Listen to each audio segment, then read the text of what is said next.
dying woman never introduced her black husband to her family. What he did at her deathbed shocked them. Before we dive into today's story, make sure to hit that subscribe button and give this video a thumbs up. She died surrounded by family. Yet the man holding her hand was a stranger to them all.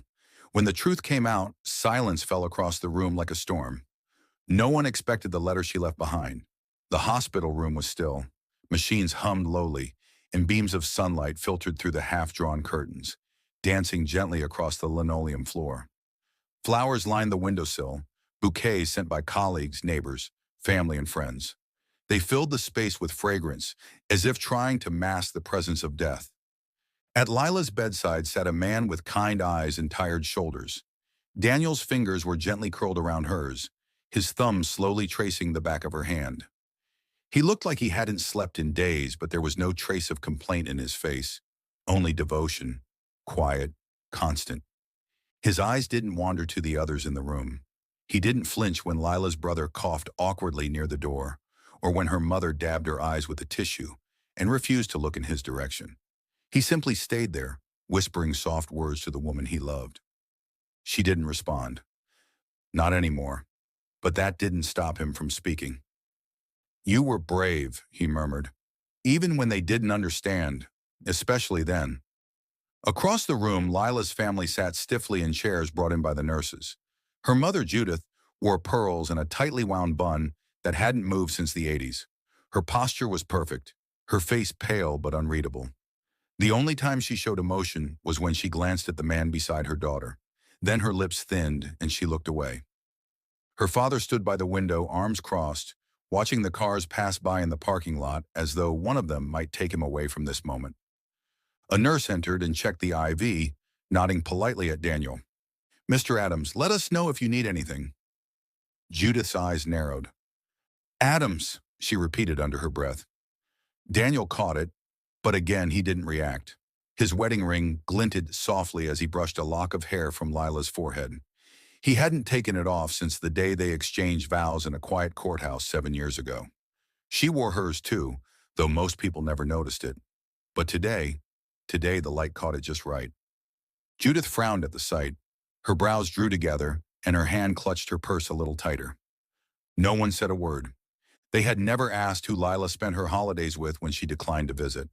They never asked who she traveled with or why her eyes sparkled when she returned. And Lila had never offered. She knew better. Daniel had been invisible for years, but now in her final hours, he was right where she had always wanted him to be, beside her, in full view, no longer hidden. Even if they still didn't see him, even if they never would. He leaned closer, pressing his forehead gently to hers. "You didn't need their permission," he whispered, "and you never asked for it." The heart monitor beeped steadily, but something in the room shifted. Tension thickened. A cousin cleared her throat. Someone checked their watch. Daniel didn't care, because no matter how many people sat in that room, none of them knew the way Lila smiled in the morning. None of them had held her through the worst of her diagnosis. None of them had heard her laugh in the dark when the power went out, and they lit candles just to feel close. None of them knew her, not like he did. So he stayed silent, present, undeniable, even if her family still chose to look away. Daniel sat quietly by Lila's bedside, the hum of the machines a dull soundtrack to memories he didn't ask for. But that came flooding anyway. His eyes lingered on the worn leather bag tucked beneath her hospital bed, where a corner of a photo frame peeked out. Just visible through the glass was a moment frozen in time. Lila, sun-kissed and laughing, her head resting on his shoulder as waves crashed behind them. Their anniversary trip to Myrtle Beach, the one place where she didn't have to hide. But hiding had been their reality since the beginning. He remembered the day they said, "I do." It hadn't been in a grand hall or with family gathered around. It was just them, standing hand in hand in a quiet county courthouse. Lila wore a pale blue dress and a nervous smile. Daniel wore his best suit, one he'd had tailored for a job interview years ago. Their only witnesses were two close friends who knew how rare and real their love was. No photos were posted online. No announcements were mailed. Lila said she didn't want to deal with the noise, but Daniel knew better. He remembered how she slipped her ring into her purse each time she visited her parents, how she gave excuses for why she was always busy on holidays, how she'd say, next year, maybe when things are better. And he had accepted it, not out of weakness, but out of love. On Christmas Eve, when she left for her family's dinner, Daniel stayed back and made her favorite soup for when she returned. She came home hours later, makeup smudged and eyes red, saying it wasn't the right time. Again. He had kissed her forehead and held her anyway. Once in the quiet of their apartment, he gently asked, "Do you ever wish we were just easy for them?" Lila had looked at him with tear-filled eyes and whispered, "They wouldn't understand. I'm protecting you." He had smiled and nodded, but inside part of him broke. Back in the hospital room, murmurs drifted around him like static. Lila's aunt leaned toward her cousin and whispered, "Poor thing. I guess he's just a close friend." Daniel heard it. Of course he did. He always heard it. But he didn't speak. He never corrected them. He had learned that his love didn't need their approval.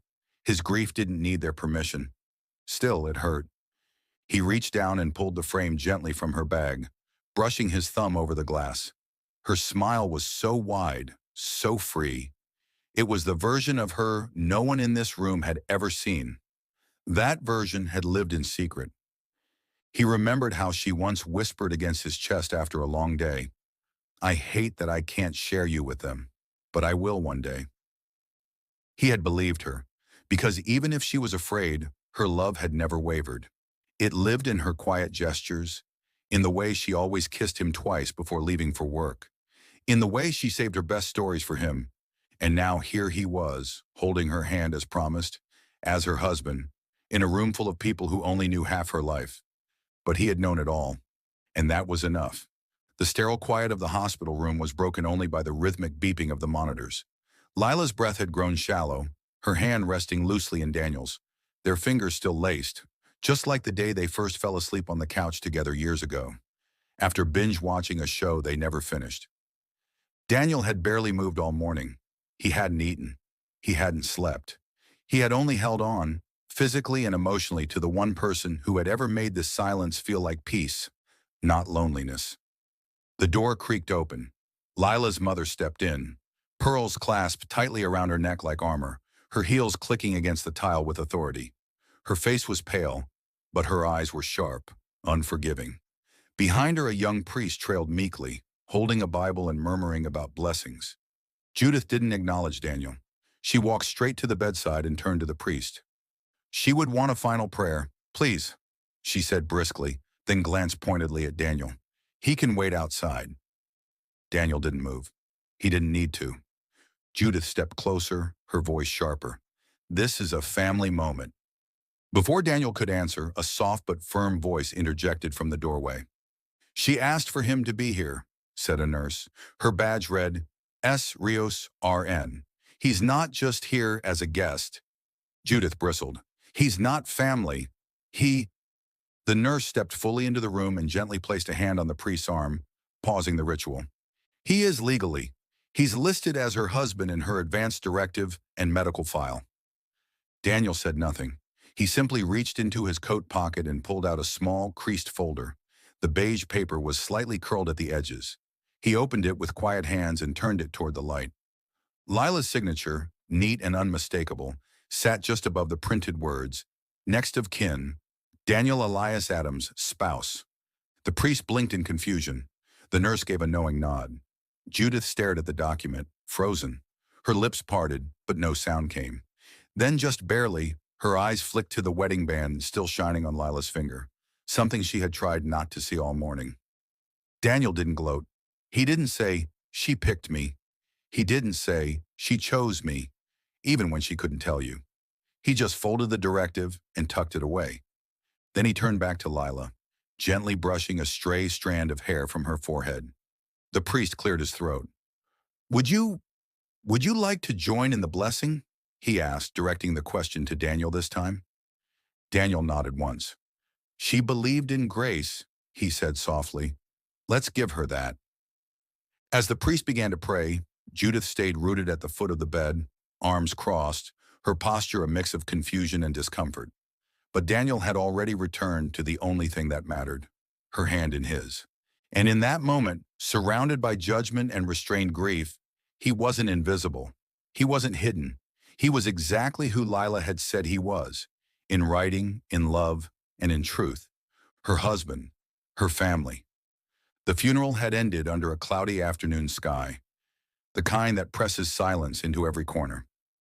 Lila's family stood in stiff clusters beneath the oak trees, their conversations shallow and fragmented. How beautiful the flowers were. How nice the service had been. No one mentioned Daniel. He had stood alone, not by choice, just as he had in life. Later that day, in the quiet of Lila's childhood home, her younger sister Rachel moved through the study. Dust clung to picture frames and forgotten books. She wasn't looking for anything in particular, just trying to feel her sister again. Lila had always loved this room, had always said it was the only one in the house that felt like it belonged to her. Rachel opened the bottom drawer of the desk and saw it immediately, a small, cream-colored envelope resting atop a worn blue journal. In neat handwriting, it read, "To my family, please read after I'm gone." Her breath caught. She hesitated, then carried the letter to the sitting room, where their parents were still seated, Judith on the edge of the couch, her jaw tight, and their father nursing a half cup of cold tea. "What's that?" Judith asked. Rachel sat down slowly, her voice a whisper. "Lila left us a letter." No one said a word as Rachel broke the seal. Her hands trembled. Then softly she began to read aloud. "If you're holding this, I'm already gone. I debated writing this, but there are things I couldn't say while I was alive, and now I don't have anything left to lose. You never knew Daniel. Not really, but I did. I knew every part of him, the way he steadied me when I was afraid, the way he listened without judgment, the way he made me feel safe in a world that told us we were a mistake. You always thought I kept him away out of shame. That's not true. I kept him away because I was trying to protect him. From your judgment, your whispered insults, the polite smiles that never reached your eyes. I didn't want the man I loved to be treated like less than he is." Rachel's voice wavered. Across from her, their father looked down. Judith's lips were pressed into a line. Rachel continued, "I was diagnosed 1 year ago. I didn't tell any of you because I knew what would follow. Drama, control, cold comforts. Instead, I made a different choice. Daniel and I were married, again, in the little chapel near the lake. Just the two of us. I wore a white dress, and he cried during the vows. It was the happiest day of my life, even though I knew it would be one of my last. You may think he wasn't family, but he was my family, my only real family in the end. So if you still believe he was a mistake, that's fine. But know this, my final wish was to be held by him as I left this world, and he gave me that, even knowing what he'd face when I was gone. Please let go of your pride. It's too late for me, but not for you. Love, Lila." Silence fell like a curtain. Judith blinked, her mouth slightly open, but empty of words. Rachel folded the letter with careful fingers and placed it back on the table. She didn't speak. She didn't need to. Their father reached for his glasses and wiped them, though they were already clean. It was the first time in years anyone had seen tears in his eyes. In the hallway, the grandfather clock chimed once, soft, distant, like time letting go of something it had clutched too tightly. Upstairs, the blue journal waited beside an old photo album, and somewhere in the quiet distance, Daniel sat in their tiny living room, surrounded by empty teacups and the scent of her favorite lotion, still lingering on a scarf she used to wear. He didn't know the letter had been read, but he didn't need to. He had already lived it, every word, every day, every moment she was his. The sun had just reached its highest point, bathing the small cemetery in a quiet, golden warmth. Trees swayed gently in the wind, their branches whispering against one another like voices of those long gone, still telling stories to the earth. Daniel walked slowly down the gravel path, a bouquet of white peonies cradled in his hand. He didn't rush. He never did when it came to her. Lila's headstone stood beneath an old elm, simple and elegant, just as she would have wanted it. No elaborate carvings, no poetic epitaphs, just her name, the years of her life, and a line etched beneath them in small, soft lettering. Loved deeply, always returned. Daniel knelt beside it, His fingers brushed away a few fallen leaves from the base of the stone. He laid the peonies down, arranging them carefully, and then sat back on his heels, letting the silence gather around him. No one else had come today. He didn't expect them to, and that was okay. He let out a slow breath. "Hey," he said gently, his voice nearly swallowed by the breeze. "I finally got the courage to visit the beach again." He smiled faintly, his eyes misting, but dry. "The bench is still there. Your name's still carved in the corner. I sat on it for a while. Remembered the way you laughed when I first told you the water was too cold, but you dove in anyway." Pause, and he lowered his head. "They didn't have to know me," he whispered. "You did. That was enough." The wind picked up slightly, tugging at his coat. He reached into his pocket and pulled out a small photo, one of the few they had taken together, one she'd insisted on printing. Her in a straw hat, him squinting at the sun, both of them laughing mid-shot. He placed it beside the flowers, weighed down with a smooth stone. Behind him, a car door closed quietly. Unseen by Daniel, a young nurse from the hospital had been passing by, returning from her own visit to the nearby plot of a grandparent. She stopped when she saw him, a tall black man kneeling alone, not in mourning exactly, but in something deeper, something gentler.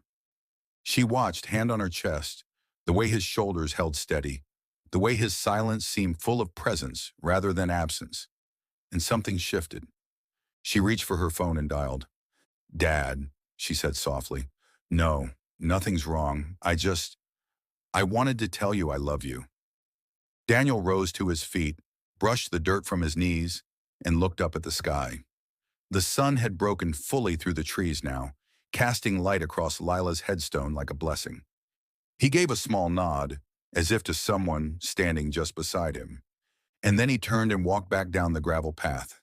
Slow, steady, his steps echoing quietly against the stones, carrying with them not just grief, but peace. Sometimes love doesn't need an audience. It doesn't wear a suit for approval. It doesn't wait for permission to bloom. It just needs truth. And when the world closes its eyes, love still shows up anyway. Beneath a wide canopy of summer leaves, Lila's grave rests in quiet dignity. The breeze stirs gently, brushing past her headstone like a whispered memory. Just beside it, tucked into the grass, rests a single wedding photo, faded at the corners, but vibrant at the center.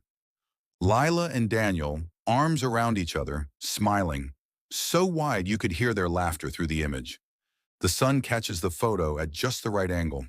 A glow shimmers across it, soft and golden, like the universe itself tipping its hat to what it witnessed, but never interrupted. In the background, the wind plays with the trees, rustling their leaves like a lullaby. No more secrets, no more shame, just love, tender, patient, unapologetic, etched in stone and memory.